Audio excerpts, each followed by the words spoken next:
नमस्कार बंधुरा आज आमी आपनादेर निरामिष गाटी कचुर लोभनीय टक रान्ना करे देखाबो। तार जोन्नो एखाने आमी किछुटा परिमाण गाटी कचु भालो करे धुए निये नियेछि।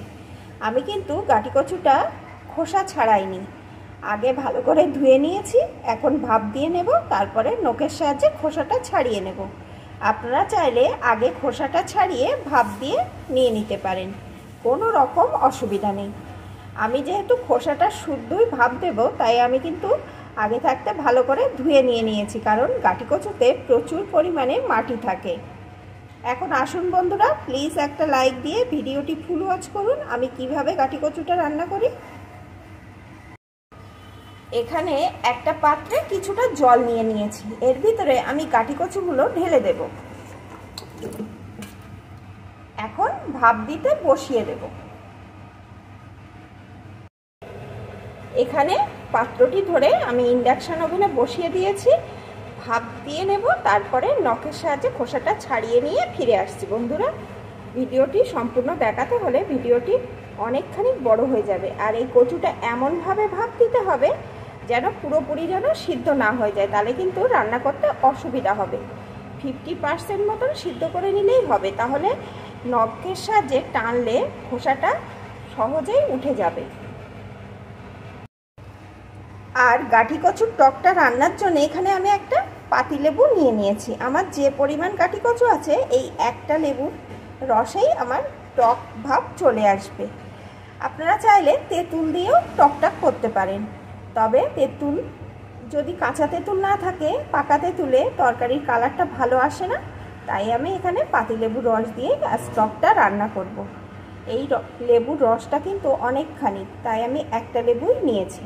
তাহলে বন্ধুরা, গাটি কচুটা সিদ্ধ করে নিয়ে খোসা ছাড়িয়ে আর এই লেবুর রসটা চিপে বের করে আমি ফিরে আসছি। আপনারা কিন্তু সাথেই থাকুন, পুরো ভিডিওটি না দেখলে কিন্তু বুঝতে পারবেন না আমি এই লোভনীয় গাটি কচুর টক কীভাবে রান্না করছি।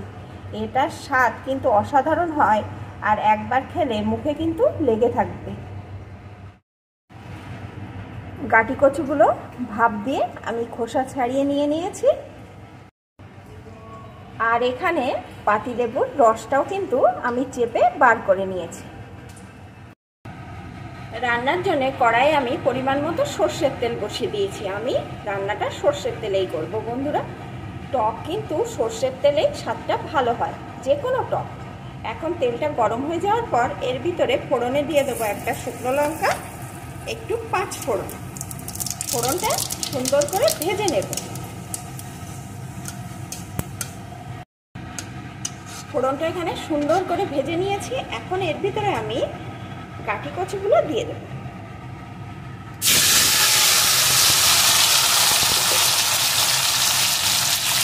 সাথে দিয়ে দেবো একটু লঙ্কা গুঁড়ো, পরিমাণ মতো হলুদ গুঁড়ো, স্বাদ অনুযায়ী লবণ। এখন কচুটা সুন্দর করে ভেজে নেব।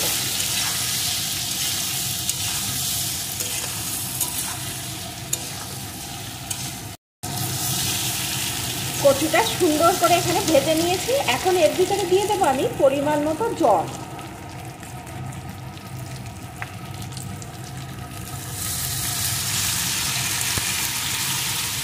এই টক কিন্তু একটু ঝোলঝোল হলেই ভালো হবে। সাথে দিয়ে দেবো কয়েকটা চেরা কাঁচা লঙ্কা।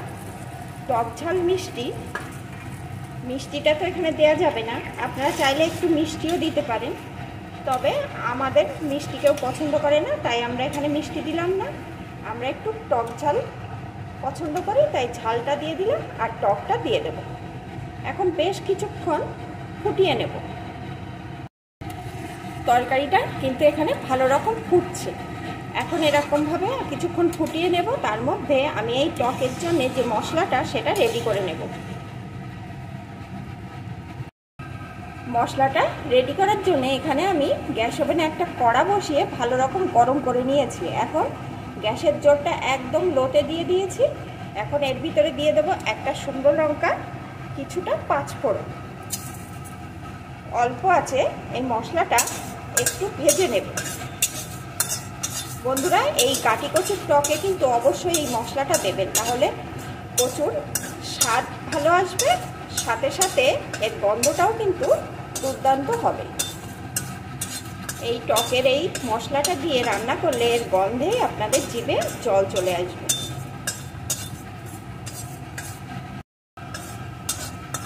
অল্প আছে বেশ কিছুক্ষণ ধরে আমি মশলাটা ভেজে নিলাম। এখন একটু ঠান্ডা হওয়ার পর মশলাটা গুঁড়ো করে নেব।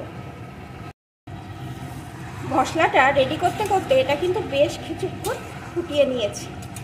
এখন আমি দেখে নেব কচুগুলো কেমন সিদ্ধ হয়েছে। কচুগুলো কিন্তু সুন্দরভাবে সিদ্ধ হয়েছে। আর আমি কিন্তু এই টক একটু ঝোলঝোল রাখবো, কারণ এই টক একটু ঝোলঝোল হলেই খেতে ভালো লাগবে। আর এই কচুর তরকারি নামানোর পরে ঝোলটা কিন্তু অনেকখানি শুকিয়েও যাবে, তাই এরকম ঝোল থাকতে থাকতে আমি নামিয়ে নেব। তাই আমি এখন এর উপর দিয়ে দেবো সেই ভাজা মশলাটা, যে মশলাটা আমি করে রেখেছিলাম। সাথেই আমি যে লেবুর রসটা করে রেখেছিলাম ওই রসটাও একসাথে দিয়ে দেব।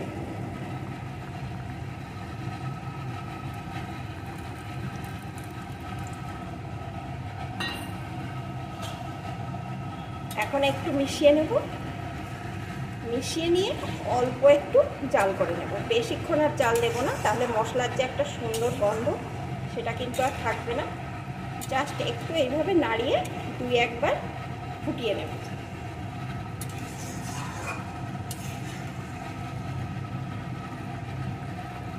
এখন কিন্তু পুরোপুরিভাবে আমার নিরামিষ গাটি কচুর টক একদম রেডি।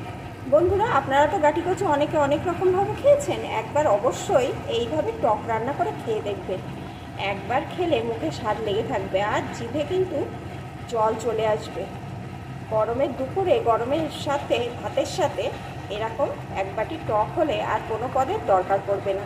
এখন এটা আমার রেডি, আমি নামিয়ে নেব। বন্ধুরা, আমার রেসিপিটি আপনাদের কেমন লাগলো প্লিজ কমেন্ট করবেন।